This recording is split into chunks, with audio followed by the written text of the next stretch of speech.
ओम श्री जगन्नाथाय नमो नमः। आमी प्रत्येक दिन जितेबाला पूजा करिथाउ साधारणतः देवता बा देवी को विविध उपचार रे पूजा करिथाउ। आमर हिंदू सनातन शास्त्रीय धारा रे 7 उपचार विधि कथा रही। 64 उपचार, 32 उपचार, 24 उपचार, 18 उपचार, 16 उपचार, 10 उपचार एवं 5 उपचार।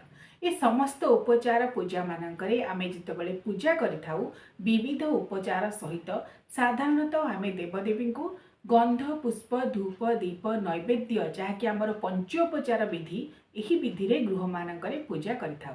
तेबे गंध बा चंदन सहित देवता बा देवी को चंदन हलदी बा कुंकुम मध्य देइथाउ। गंध मध्य रे अष्टगंध देइथाउ, चंदन देइथाउ, ता सहित हलदी एवं कुंकुम मध्य प्रदान करिथाउ। तेबे आसंतु जानिबा देवता देवी को काहेकि चंदन हलदी बा कुंकुम ए सब को आमे अर्पण करिथाउ। यार गोटे सूक्ष्म कथा मध्य रही जे जेतेबेले आमे चंदन को घोरी अथवा आजिकल बजार रे जो चंदन मिलुची ताको मध्य आनी टीका भाव में देइथाउ देवता को समर्पण करिथाउ सेतेबेले गोटे सात्विक भाव सृष्टि होइथाय। कारण आमे जो घंटी बा शंख बजाई देवदेवी को आवाहन करिथाउ सेतेबेले गोटे प्रकार ब्रह्मांडीय ऊर्जा सृष्टि हुए एवं देवतांक ठारू जो तरंग भाव आसे सात्विक तरंग चंदन लगेबा द्वारा ताहा आम आड़ को प्रक्षेपित होता है जद्वारा देवदेवी संतुष्ट होती। चंदन हेउची शीतलतार प्रतीक से देवदेवी को आमे जितेबाला चंदन लगी कर श्रीअंग शीतल होता है एवं से शीतल होगा द्वारा तांकर संतोष विधान होता है एवं से अशेष कृपा वर्षण करिथांती।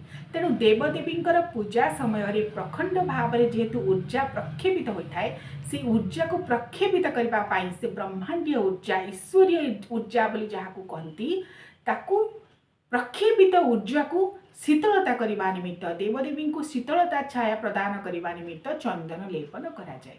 आमे जानिछे आमर महाप्रभु श्री जगन्नाथ को मध्य चंदन यात्रा समय दीर्घ 42 दिन व्यापी बाहर चंदन और भीतर चंदन समय मध्य चंदन लेपन करा जाए अर्थात श्रीअंग को तांकर शीतलता प्रदान करा जाए।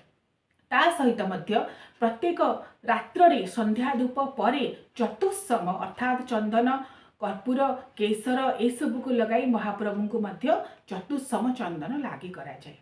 एवं चंदन सहित आम जितेबाला घर मानक पूजा करूँ मंदिर मानक देवदेवी पूजा करूँ ता सहित तांको मध्य हलदी एवं कुंकुम लगा जाए।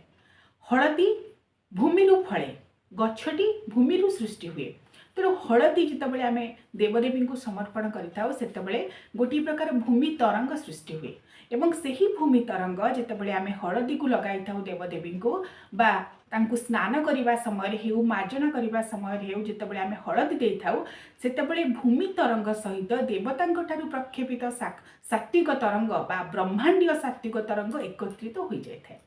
तेणु यही उभय तरंगर गोटे मिश्रित भाव पूजक आड़ को आकर्षित हुए अर्थात जी पूजा करुथांती से जदि हलदी समर्पण करती हलदी दे ठाकुर को गाधुआंती बा मार्जना करती बा हलदी लगाई थांती आमे साधारणतः देवी मानकर मार्जना समय तांको हलदी लगाई थाउ हलदी लगाई तांको स्नान करिथाउ। तो जो स्नान कराइबा समय जी पूजा करुथांती तांको आड़ को देवतांक ठारू प्रक्षेपित सात्विक तरंग एवं भूमि प्रक्षेपित भूमि तरंग ये उभय मिसी पूजकों को समान पुण्यफल प्रदान करथांती अर्थात अखंड पुण्यफल से अधिकारी होइथांती। ये तो गला चंदन एवं हलदीर कथा। आसंतु जानिबा कुंकुम काहेकि प्रदान करा जाए। कुंकुम हेउची हलदी प्रस्तुत गोटे सुगंधित द्रव्य शुद्ध हलदी सहित आमे कर्पूर ता सहित किछि सुवासित अतर प्राकृतिक अतर को मिसाई कुंकुम को प्रस्तुत करा जाए। पूर्व काल रे शुद्ध कुंकुम को एहिबरी भाव में प्रस्तुत करा जाउथला।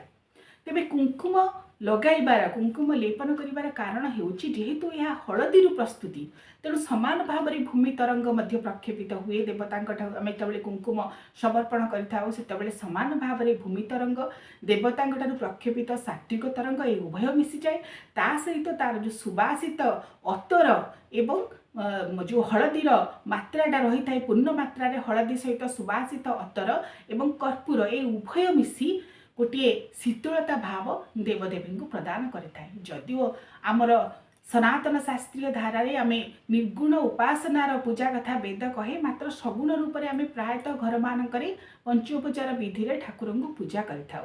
तेणु सगुणात्मक भाव में पूजा पद्धतिर जिते सब उपासना कथा रही ता मध्यरे एही चंदन हलदी कुंकुमर प्रलेपन द्वारा गोटे विशेष सार कथा होउछि आमे देवदेवी संतोष विधान निमित्त तांकु शीतलता प्रदान करने निमित्त यहाकू लागी कराइथाउ।